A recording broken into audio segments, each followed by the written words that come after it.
Olá! No Justiça Legal dessa semana você vai ver como foi o julgamento que mais chamou a atenção da população no estado nos últimos anos. No quadro Entrevista, nosso convidado é o magistrado Carlos Roberto da Silva, que conversa conosco sobre as consolidadas vias alternativas à cultura da sentença. E a partir de agora você vai conferir a cobertura do primeiro simpósio de Direito e Economia da região norte de Santa Catarina, que aconteceu na cidade de Joinville, norte do estado. A comarca de Joinville foi palco do primeiro evento de análise econômica do direito em Santa Catarina e reuniu especialistas no assunto com o objetivo de discutir temas como criminalidade, recuperação judicial, contratos de consumo, entre outros. A economia, agora em tempos de crise, tempos de escassez, vem se mostrando cada vez mais como uma ciência extremamente importante. É preciso de que o operador do direito perceba a questão das consequências judiciais, tenha uma visão mais pragmática do direito, e o estudo da economia, da análise econômica do direito, vem exatamente a trazer este ferramental teórico todo para auxiliar o juiz, o advogado, nessas questões todas. O primeiro simpósio de Direito e Economia da região norte de Santa Catarina aconteceu no auditório da Univille, Universidade da região de Joinville, e contou com a presença de cerca de 300 pessoas, entre elas estudantes e a comunidade local. Existe uma distância muito grande, assim, principalmente nós que estamos numa cidade do interior, as pessoas veem o tribunal como distante. Então, quando nós podemos trazer desembargadores, juízes para falar sobre o judiciário e demonstrar o quanto o judiciário está preocupado com o momento atual que nós vivemos, isso é de suma importância. O acadêmico de direito ele precisa entender que o direito não é só a norma, é a interpretação que é dada pela norma e precisa conhecer justamente aquilo que o judiciário transfere como resultado de toda essa análise que ele faz. O que mais me chamou a atenção é que é algo que não ocorre sempre, não é sempre que a gente tem a oportunidade, ainda mais aqui em Joinville, de ter palestrantes com uma bagagem e um currículo tão enriquecedor. E como é uma área que eu gosto muito, área comercial, que envolve também o curso de Direito, para mim foi uma oportunidade de estar enriquecendo um pouquinho o meu conhecimento e também poder estar compartilhando isso depois futuramente com outras pessoas, até mesmo no meu trabalho, no meu dia a dia. Estou achando super legal o evento, esse tema análise econômica do direito, eu acho que está cada vez mais sendo repercutido, sendo utilizado. Na prática, que é você olhar o direito não de maneira dogmática, não de maneira filosófica, mas olhar de maneira pragmática como ele realmente funciona, que está sendo explicado aqui para a gente hoje. Muito interessante. Acho que o evento foi muito bem organizado, tem palestrantes de renome, nessa área da análise econômica do direito. E o interesse do tema principalmente na minha área, que seria o direito societário, as influências que as alterações societárias das empresas, ou até mesmo a atuação das empresas têm em relação à economia, num aspecto macroeconômico mesmo. Segundo especialistas, a análise econômica do direito, já consolidada em outros países como ferramenta de pensamento jurídico, marca presença no Brasil como uma forma diferente de pensar as relações jurídicas. Os fenômenos sociais modernos eles são complexos. Não basta mais ter o conhecimento dos institutos jurídicos. É preciso pensar nas consequências das ações, na racionalidade das pessoas. Isso ajuda a resolver, a pensar em soluções complexas para problemas que são complexos e multidisciplinares. Para o desembargador federal João Pedro Gebran, que esteve presente no evento, o movimento da análise econômica do direito é fundamental para que operadores do direito tenham conhecimento a respeito da matéria. Eu não tenho a menor dúvida de que esses eventos, principalmente sobre essa questão da análise econômica, é de fundamental importância para todo operador do direito, seja num exame das escolhas, também numa questão consequencialista. Me parece que nós temos que difundir e multiplicar essas iniciativas.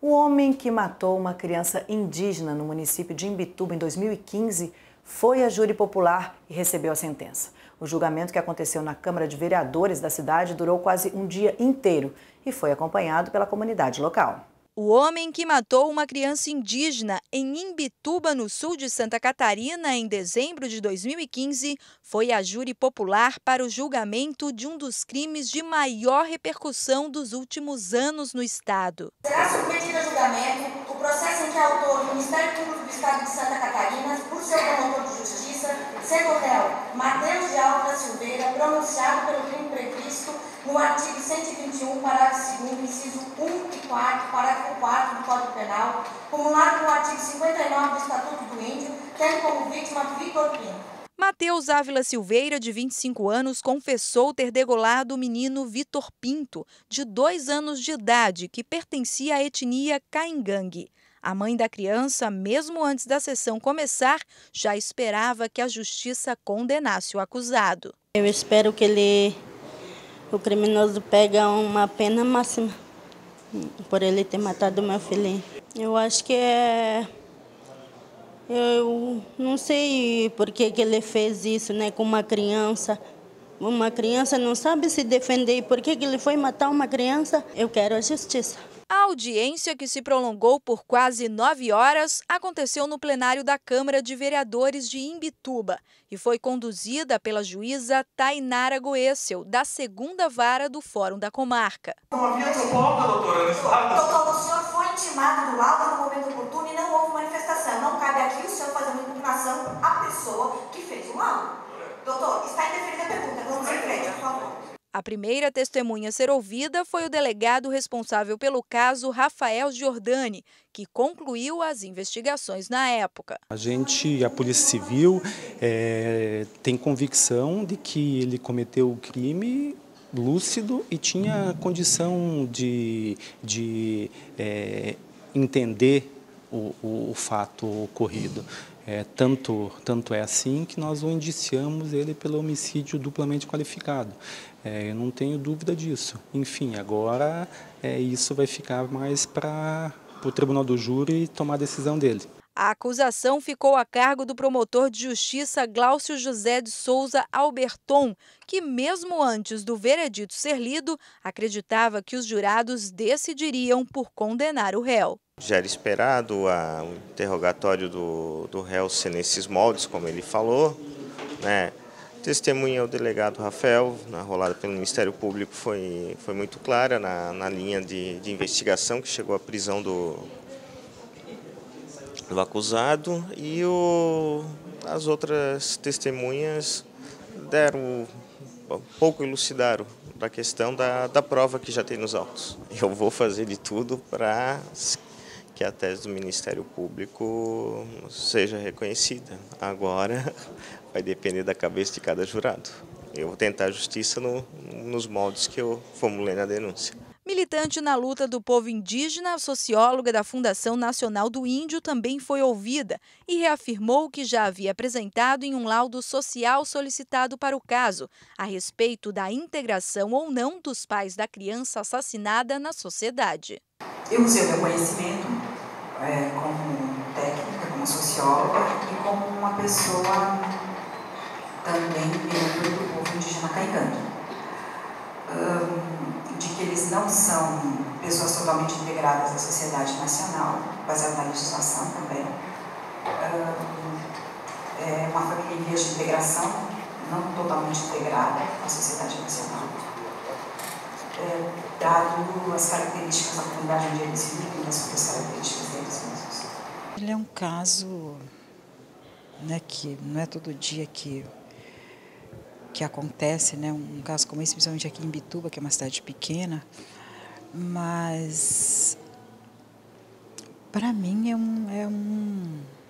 é um caso assim gravíssimo, né? É um caso que tirou a vida de uma criança de 2 anos, uma criança que não teve como se defender, um indígena, né? E achei bastante confusa o depoimento do acusado, né? Ora ele admite algumas coisas, ora ele nega, mas eu achei assim bastante confuso, e para nós é muito claro isso de que O Vitor foi morto, é uma criança indígena, ele não teve direito à defesa, nem ele nem a mãe, né? Foi realmente uma crueldade o que aconteceu. O advogado de defesa Guilherme Araújo tentava sustentar a ideia de que Matheus poderia ter sido influenciado pela religião e que estava perturbado no momento do ocorrido e não teve uma ação premeditada. É um ponto que a defesa vai insistir, tentar essa minorante para que seja reduzida a pena no patamar que a magistrada entender, mas que aplique essa redutora da causa de semi-imputabilidade. No caso, ela não é uma incapacidade total, é uma incapacidade parcial, não é uma inimputabilidade total, mas ela retira do réu uma certa capacidade de compreender o caráter ilícito do fato. Ela não exclui totalmente, mas ela retira parcialmente. No depoimento, o acusado, que já havia confessado o assassinato, alegou que cometeu o crime porque ouvia vozes pedindo para ele sacrificar uma criança, ou do contrário, ele é que seria morto. Ele disse ainda que não se considera um assassino, e sim um doente mental com transtornos psicológicos. Matheus revelou que sofre de esquizofrenia e depressão e, há um ano, está internado em um hospital psiquiátrico em Florianópolis. As vozes começaram muito forte na cabeça, muito alto. O que essas vozes te diziam? Que era para me matar uma criança, que ou senão quem ia ser morto era eu, que eles sabiam onde eu estava. O tempo todo essas vozes dizendo que sabiam onde eu estava. Aí eu saía correndo do lugar onde eu estava, em pânico, desespero. Eu cheguei lá em Floripa, eu cheguei a viajar para ver se essas vozes paravam, porque eu não sabia que era esquizofrenia. Aí eu cheguei a viajar, eu passei lá para Floripa e quase me joguei do prédio. Acredito que é um caso muito difícil por ele ter problemas mentais e também por envolver religião, né? Aí é difícil apurar o caso, né? Eu acredito que seria melhor ele pagar pelo crime, claro, mas também com acompanhamento médico e psicológico, né? Após a análise do caso, o veredito foi dado. Matheus foi condenado a 19 anos, 5 meses e 10 dias de prisão em regime fechado por ter degolado um menino indígena utilizando um estilete. A justiça negou que a pena fosse cumprida em hospital psiquiátrico, como a defesa queria. Não só eu, como acho que toda a sociedade acha que foi matar uma criança indefesa, usar uma luva para não ficar com vestígios depois, já saiu premeditado para isso.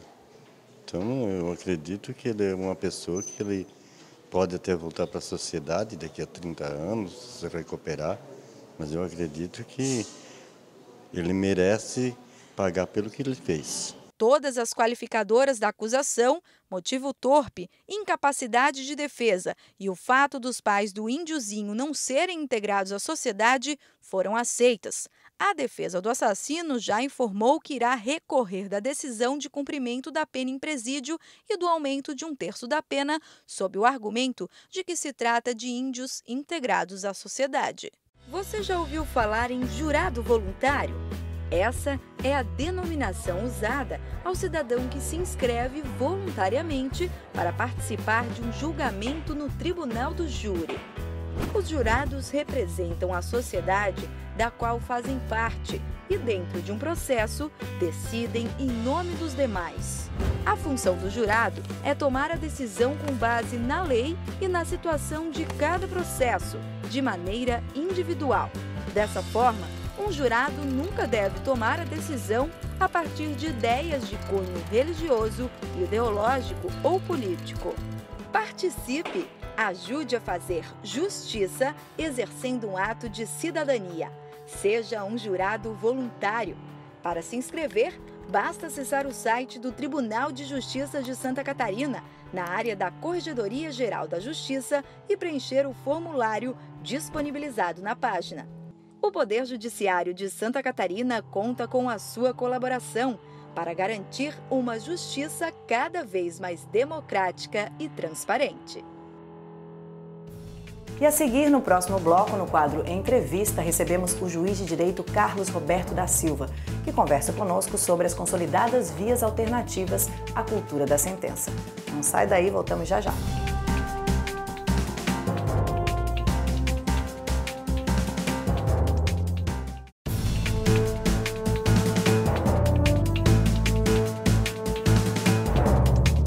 Olá, no quadro Entrevista de hoje recebemos o juiz de Direito de Segundo Grau da Câmara Regional de Chapecó, Carlos Roberto da Silva, que está conosco para conversar sobre as consolidadas vias alternativas da cultura da sentença.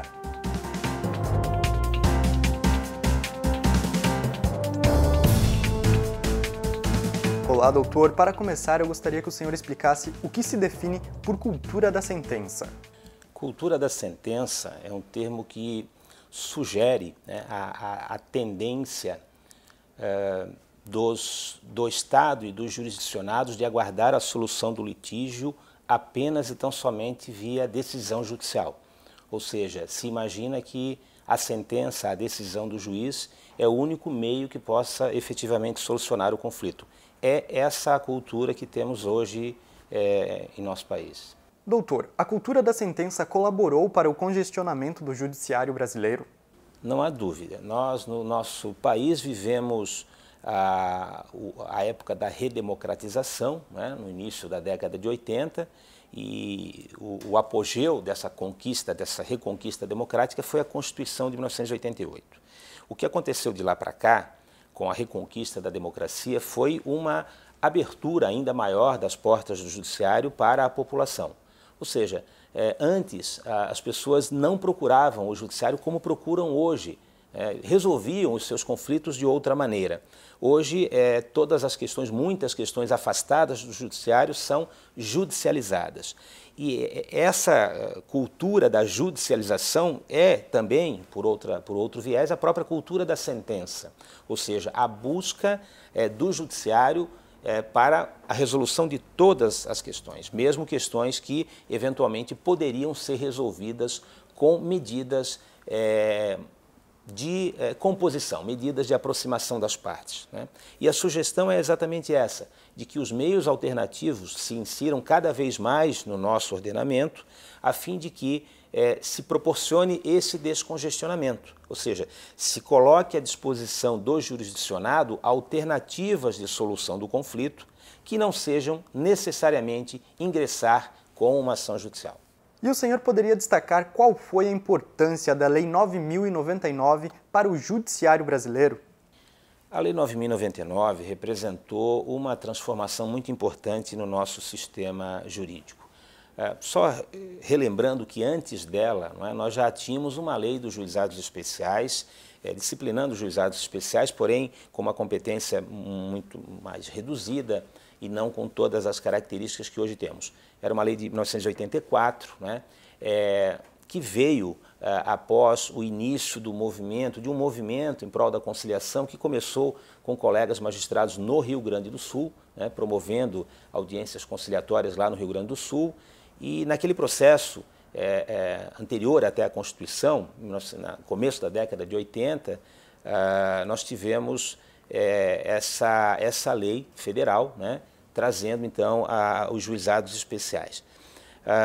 Avançou-se nisso e após a Constituição de 88, então, que já previu, a própria Constituição previu os juizados especiais, os legisladores demoraram um pouco, 7 anos depois, portanto, em 95, veio então a Lei 9.099, transformando sim o nosso judiciário, porque trouxe a ideia e como princípio a composição, não só na parte civil, como também na parte criminal. Portanto, foi uma lei transformadora, uma lei muito importante e hoje nós temos os nossos juizados especiais espalhados por todo o Brasil que representaram exatamente essa abertura do judiciário para a população brasileira. Não só por dispensar o pagamento de custas em ações de até determinado valor, mas por ter como princípio basilar a composição. A composição, no sentido lato, para a ideia principal de resolução do conflito. E o senhor acredita que a sentença ela dá a impressão de que a justiça foi feita? A sentença pretende isso. Claro que o Poder Judiciário pretende, através da solução lançada na sentença, resolver o conflito. Mas nós não podemos nos enganar e pensar que, de fato, uma decisão judicial consegue resolver o conflito em sua essência ou em sua totalidade. na maior parte das vezes, consegue resolver o processo judicial, a ação judicial, e não somente, inteiramente o conflito, né, que foi instaurado a partir daquela divergência entre as partes. Perfeito. E existem alternativas à cultura da sentença que o senhor poderia citar?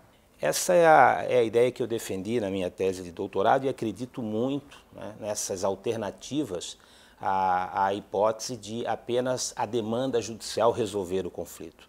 Na verdade, o Brasil, em nossa legislação, desde a lei dos juizados especiais de 1984 e mais adiante com a lei que está em vigor, a 9.099, a lei dos juizados especiais, trouxe para o nosso sistema jurídico a ideia de enaltecer a composição, de dar à composição, à conciliação, mecanismos eficientes para buscar essa solução do conflito. E mais recentemente ainda, o novo Código de Processo Civil avançou ainda mais, prestigiando também, além da conciliação, a mediação, que é uma outra maneira de se buscar a via da composição para solucionar o conflito. E essas alternativas, elas são determinadas de acordo com o tipo de conflito ou podem ser usadas em qualquer situação? Os meios alternativos, seja a conciliação, a mediação, a negociação, eles têm características próprias, alguns destinados a tipos de conflitos mais específicos. Nós temos, por exemplo, a mediação como um instrumento efetivo nas áreas de família, né, onde a aproximação das partes via mediação tem obtido resultados positivos, inclusive aqui em Santa Catarina, com projetos interessantes, né, de mediação familiar, que tem resolvido de forma compositiva, né, evitando a ação judicial, evitando todo o desgaste, não só o desgaste no sentido econômico, mas o desgaste emocional para as partes de uma ação judicial, não é isso? Nós estamos tentando encontrar, via meios alternativos, não somente uma saída para descongestionar o judiciário, não apenas isso, mas também para proporcionar ao jurisdicionado uma alternativa eficaz de solução integral do conflito. E como juiz, o senhor percebe que há resistência a essas soluções alternativas de conflitos? Como toda mudança ou todo processo, ele encontra resistências, né? Quando nós nos deparamos com algo novo, algo que transforma ou quer transformar o status quo, é natural que existam resistências, e no Brasil nós temos essa resistência já enraizada a partir das universidades, né? Nós não temos uma cultura de um ensino jurídico voltado à composição, diferentemente de outras partes do mundo, Europa e Estados Unidos, onde já na faculdade o aluno do curso de Direito, ele não somente encontra e estuda as técnicas, não é, de ajuizar e se defender de uma ação, mas também as técnicas de composição, inclusive extrajudicial.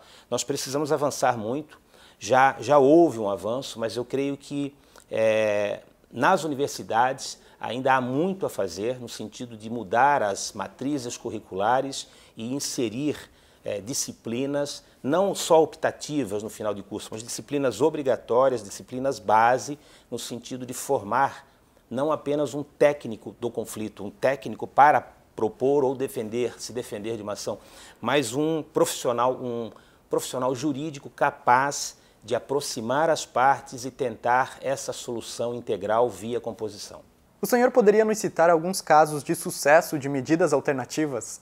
Nós temos muito êxito já sendo vivenciado no Brasil, em Santa Catarina, em vários estados, através de medidas que o CNJ tem incentivado. Nós temos a Semana Nacional de Conciliação, é um exemplo claro disso, onde em vários estados, né, vários tribunais promovem conciliações em diversas áreas e os resultados são muito efetivos, né? Isso mostra em estatística que se a conciliação for realmente não só ficar prevista em lei, mas se for implementada efetivamente, ela trará muitos benefícios, tanto, repito, na órbita do descongestionamento das ações, ou seja, na diminuição das ações judiciais, quanto e principalmente na solução efetiva para as partes, para o jurisdicionado. E as casas de justiça e cidadania, elas vêm ao encontro dessas vias? Não há dúvida, as casas da cidadania são uma criação, né, de Santa Catarina, que em outros estados já se tem aplicado, e é um espaço não somente para a conciliação, para a composição, mas um espaço também, como o próprio nome sugere, de cidadania, ou seja, um espaço para que o cidadão possa ali obter várias informações e ter a sua cidadania preservada. E na opinião do senhor, o judiciário brasileiro tem incentivado esses meios alternativos? Tem incentivado, sobretudo nos últimos anos, nós temos vivenciado isso, né? O Conselho Nacional de Justiça tem capitaneado essas iniciativas, né, de promover meios, né, e de incentivar os tribunais de justiça também no Brasil a incrementar os meios alternativos. Isso, de fato, vem ocorrendo e, como já disse, o próprio Código de Processo Civil, nosso novo Código de Processo Civil, também contemplou essa nova época, esse período de avanço, né, no incremento dos meios alternativos. Agora, não nos basta apenas a previsão legal, né? Eu cito um exemplo, o nosso Código de Processo Civil prevê a necessidade de uma audiência conciliatória, né, logo no início da ação. Nós ainda não temos em todas as comarcas os centros de conciliação disponíveis, né, para que essa conciliação se realize. Então, o que temos visto é que, por falta dessa estrutura, alguns colegas magistrados não têm designado essa audiência por falta desse espaço. Nós esperamos que isso, em breve tempo, se resolva e que tenhamos, né, essa estrutura para que o que há de previsão legal possa se materializar em proveito da sociedade. Bom, e para finalizar, eu pergunto quais são as principais vantagens e desvantagens das soluções alternativas de conflito em relação à cultura da sentença. As vantagens, eu vejo vantagens e não vejo desvantagens. Eu vejo só um saldo positivo e, é claro, alguns cuidados devem ser tomados, porque nós temos matérias sensíveis, né? As matérias, por exemplo, relacionadas aos direitos indisponíveis, né? E aí eu cito as questões de família, as questões da infância e juventude, elas podem caminhar também nesse passo da composição, mas desde que haja, evidentemente, a participação do Ministério Público, a participação dos órgãos, né, de assessoramento dessas pessoas incapazes, para que a conciliação realmente atinja os efetivos interesses dessas pessoas, né? Então, as vantagens são muitas, mas eu cito uma em especial. Nós temos um conflito judicial materializado em uma ação, em um processo. Aquele conflito, aquele processo, antes de se tornar ação judicial, ele já foi e ainda é um conflito interpessoal. Ou seja, há um problema a ser resolvido para essas duas pessoas, para essas partes. Esse problema, não há dúvida, ele só será de forma mais eficaz solucionado se ambas as partes, em conjunto, assim decidirem.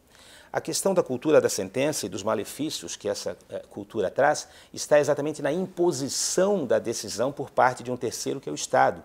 Essa imposição, muitas das vezes, não alcança essa solução que as partes poderiam alcançar com maior abrangência e com maior efetividade. Ou seja, o Estado, o Poder Judiciário, muito bem intencionado, tenta resolver, aplica a lei ao caso concreto, mas não necessariamente sempre consegue alcançar a solução efetiva do conflito. Muito bem, eu gostaria de agradecer pela entrevista, foi um prazer. Foi um prazer prestar esses esclarecimentos e estamos à disposição. E assim como a nossa entrevista, o Justiça Legal de hoje também vai ficando por aqui. Um abraço a todos, tchau!